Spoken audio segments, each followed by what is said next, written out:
After not seeing him for a month, Kevin handed me a divorce lawyer's business card without even asking how I was doing. Divorcing a wife who doesn't work. Pay me $2,000 a month as alimony. Sounds good. Take care, Kevin said with a chuckle, standing next to Julie, who was wrapping her arm around him, both wearing smug expressions. Fine, let's divorce then, I said so casually that Kevin seemed a bit surprised, but he quickly shared his smile with Julie. Good thing Olivia isn't much of a thinker. It makes my plan easier to execute. After the divorce papers were approved, I decided to start my revenge plan on both of them. I will make them regret this as a celebration of my recovery. My name is Olivia Wilde. I'm a 50-year-old illustrator, and I also work as a children's book author. I love drawing. I have 2 childhood friends, Kevin and Julie. They're important to me, and Kevin is also my husband. It all started when Kevin asked me out as I was heading to a different college after high school. I was surprised. I thought he was into Julie, but I couldn't say no to a confession from Kevin, whom I had secretly liked. After some thought and talking it over with Julie, I accepted Kevin's proposal. Julie's behavior had been problematic since our teenage years, but she was still a dear friend to both Kevin and me. However, Julie had a tendency to steal other people's boyfriends and then dump them once they became obsessed with her, causing problems repeatedly. Her parents were concerned, so Kevin and I often spent time with her to keep an eye on her. Kevin and I got married when we were 23. 5 years later, Julie introduced her fiancé, Paul, a professional working for a top-tier company. Nice to meet you, Olivia and Kevin. I've heard so much about you. Looking forward to our future together, Paul said politely when we met. We all got along well right away. During holidays and vacations, we would take trips or long train rides to enjoy some drinks together. However, things started to change after Julie got pregnant, 3 years into her marriage. Kevin and I had many siblings, so we were never worried about having our own children. We decided not to have kids.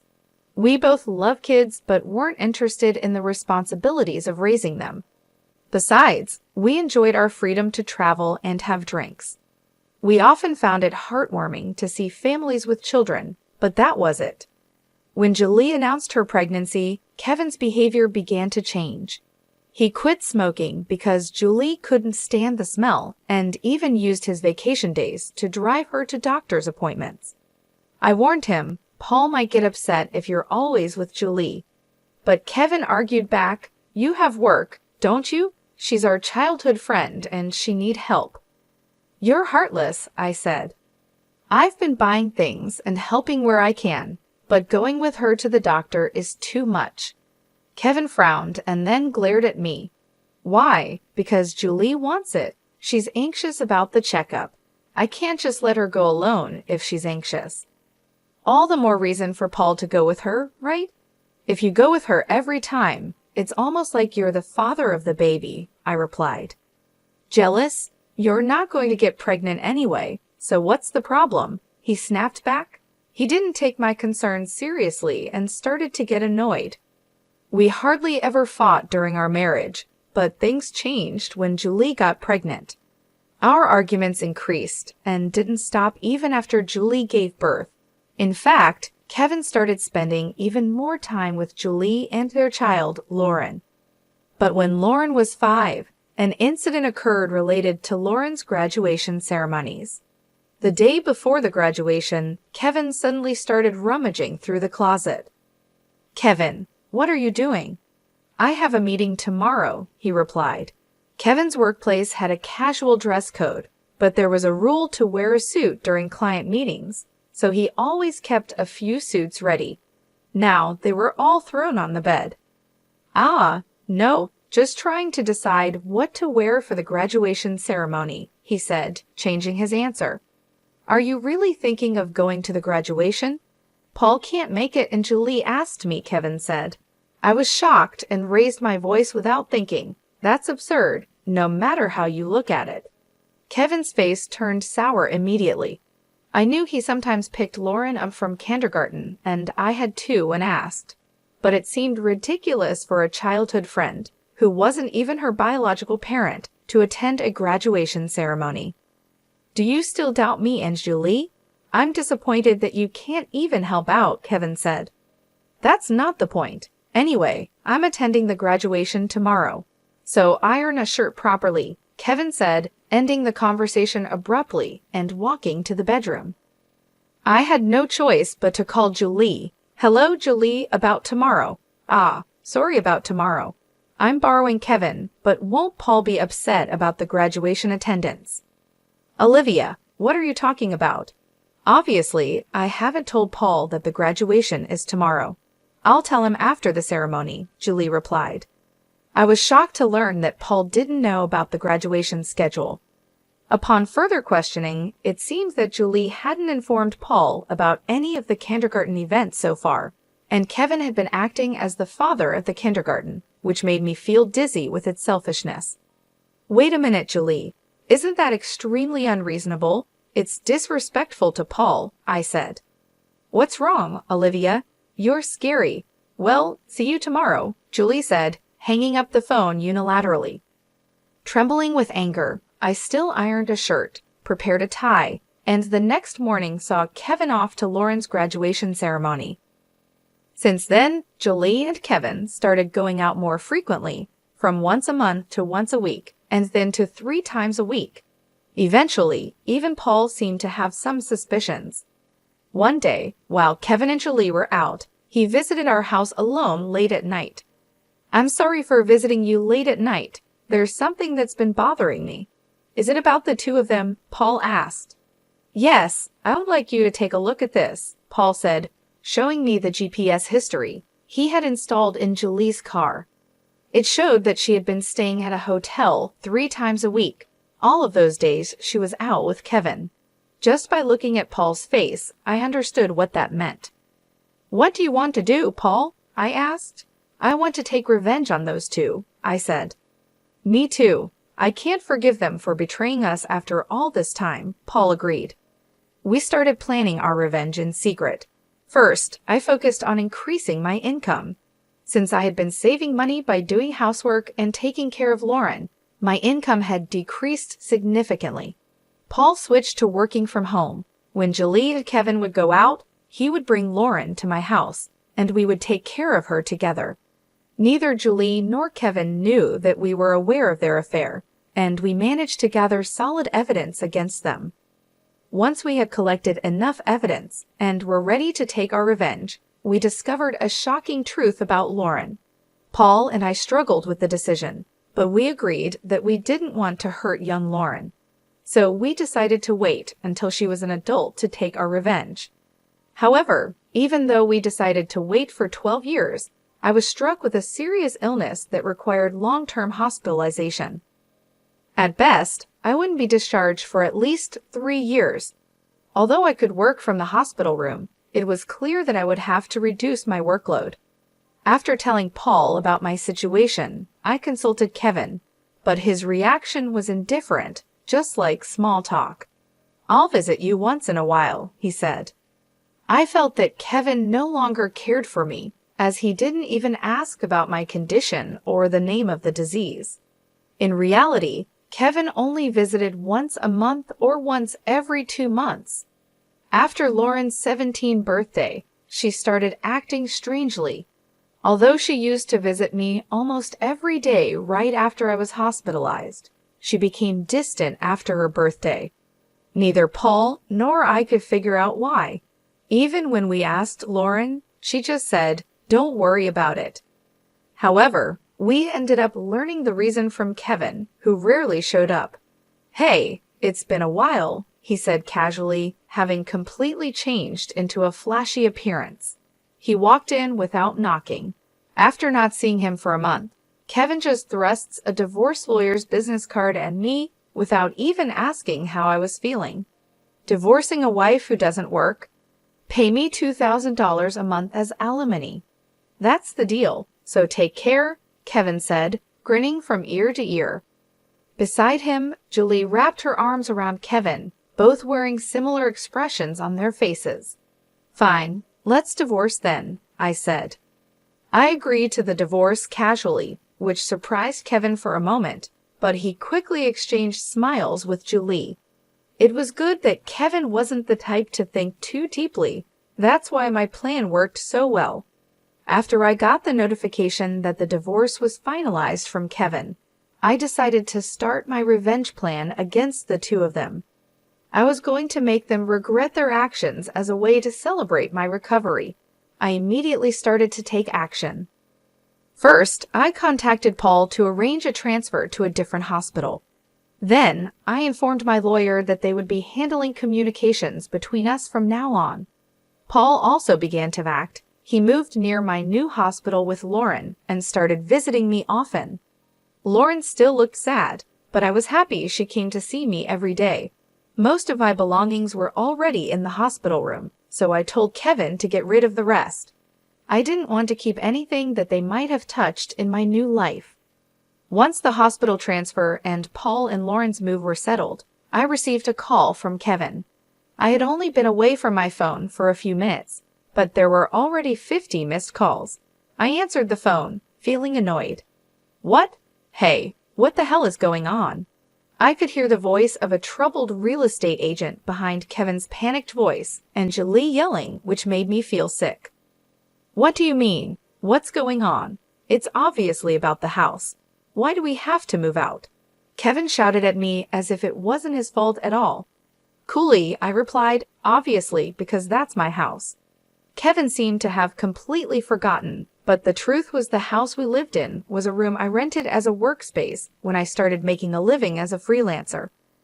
At that time, I didn't have enough income to maintain 3 houses, and Kevin didn't have enough income to live alone, so he ended up moving into my place. Therefore, Kevin had never paid the rent or utility bills for that room. Although I received some money from him for living expenses, it wasn't enough to maintain the place. Unfortunately, that room was already canceled.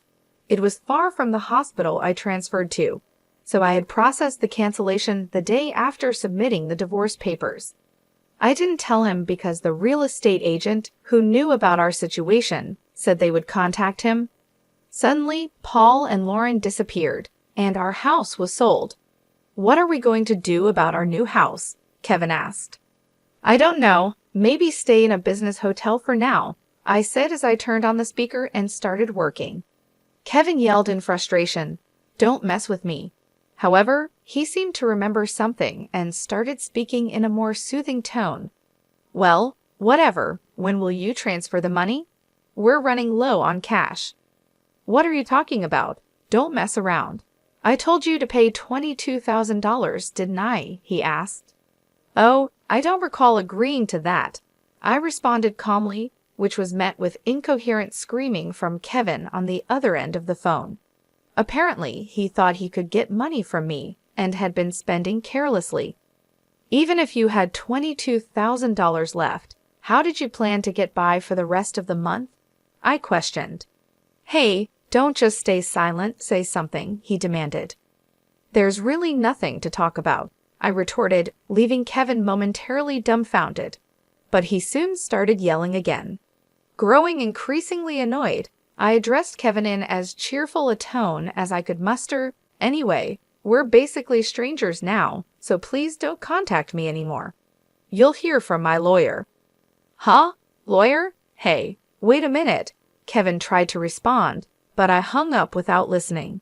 He tried calling back several times, but I ignored it, and eventually the calls stopped. However, angry that I didn't answer, Kevin started ignoring calls from my lawyer. He certainly had a childish side, but I never imagined he'd be the kind of person who didn't mind causing trouble for others. I sighed deeply at Kevin's selfishness. A few months later, after a temporary discharge from the hospital, I visited Kevin's parents' house. In front of me were Kevin and Julie, both looking small and trembling. You telling my parents is a low blow, Kevin said. Oh, I just reported that we got divorced, I replied calmly. Kevin glared at me in response, but he shrank back under his father's stern gaze. Actually, I had a great relationship with my in-laws, even visiting and dining with them when Kevin wasn't around. Despite being so well-loved, I felt it was important to share the details of our divorce. I went to visit Kevin's parents. Is it true that you're remarrying Julie? I asked. Yes, it's true. Julie, Lauren, and I are going to start over as a family, Kevin replied. What are you talking about? Your only family is Olivia, his father said, clearly upset. She's not my family anymore, Kevin replied, which made his father frown in disbelief. Kevin shook his head a few times, then handed me a piece of paper. It was a bill from a nearby luxury hotel. What's this? I asked. It's the bill from the hotel we stayed at, Kevin said, as if it was obvious, and pointed at the bill on the table. Then he suddenly collapsed. Oh, what the heck, Mom? I didn't raise you to be like this. My mother-in-law gasped for breath, looking at Kevin with disbelief. Next to him, Julie wore the same expression. Why are you so angry? It's just that the family is changing because I'm getting married. Plus, you'll have a grandchild, a blood-related one at that. Aren't you happy? Kevin said. You two didn't. My mother-in-law, looking as if she couldn't believe what she was hearing, glanced at them, then turned her gaze to me. Both my in-laws knew I didn't want children and still treated me as their own daughter. Of course, they treated Julie, my childhood friend, similarly, but there was always a boundary between a daughter-in-law and a friend. I remembered Julie often complaining about that, so I was certain my mother-in-law wouldn't be happy about this situation, and Julie should have known it too. You do want Lauren, right? It'll be your grandchild, so you'll be happy, right? It's because she's a child I've known since she was little. Oh, but half of her blood is from Kevin, right? Julie said, showing no remorse and acting as if she couldn't understand the problem, which was unsettling. At that moment, someone who had been silent until now spoke up. Enough already, it's disgusting. Lauren, who had been playing with her smartphone in the corner of the room, spoke to Julie without looking up. The room fell into a stunned silence. My dad is the only one I consider my father, whether we're related by blood or not. He's the only one. But you know, Kevin has always been the one to attend your school events, Lauren continued. I heard everything from Dad, how he was always informed of the event dates after they were over, how eventually even the events themselves were kept from him. But Dad always said I was his daughter, so I am his daughter, and I will never be yours. Lauren glared at Julie as she said this, then sitting beside me, she switched to a more concerned tone. You know, when I found out about this, I thought you would hate me, but Dad said that wasn't the case, so I came here today. Lauren, I love you so much. You were so kind to visit me every day while I was in the hospital. I was really happy, Olivia said. Lauren, perhaps relieved of her anxiety, teared up and hugged me tightly. It might indeed be a child resulting from an affair between Kevin and Julie, yet it's a child I've taken care of for 16 years. There's no way I don't have affection for her, I continued. Speaking of which, Julie, weren't you curious why I wasn't surprised when I found out Lauren is Kevin's daughter? I asked. Julie looked startled, but before she could speak, a new person entered the room. We knew from the start. 12 years ago, actually, Paul suddenly appeared, which was understandable as he had recently asked for a divorce due to irreconcilable differences. I was shocked when you mentioned divorce. Oh, and unfortunately, you're not divorced yet. The divorce papers are still here, didn't you notice? I figured it wasn't in Julie and Kevin's nature to confirm things. But I couldn't help but be stunned that Julie, despite the 200-day waiting period for women to remarry, had not noticed for months. So Julie is still my wife, and Lauren is still my daughter. Well, since there won't be a wife though, Julie interrupted. Wait, what do you mean? A 16-year-old can choose their parent. That's not true. Lauren wants to be with Mom, right? Julie said that and looked at Lauren. Lauren frowned at Julie and held my hand. Julie was speechless at that and glared at me. Then Kevin suddenly burst into laughter. So that's what it is. You two are together. Huh? But too bad. Isn't it impossible to live on Paul's salary alone? Can you stop making weird assumptions? Also, it seems Paul earns double the amount you think, I replied. Julie probably knew about it, but it might just be a bluff. Besides, it's impossible for you to work while dealing with your illness. You'll just die miserably somewhere, Kevin said. This time, I laughed at Kevin's huge misunderstanding.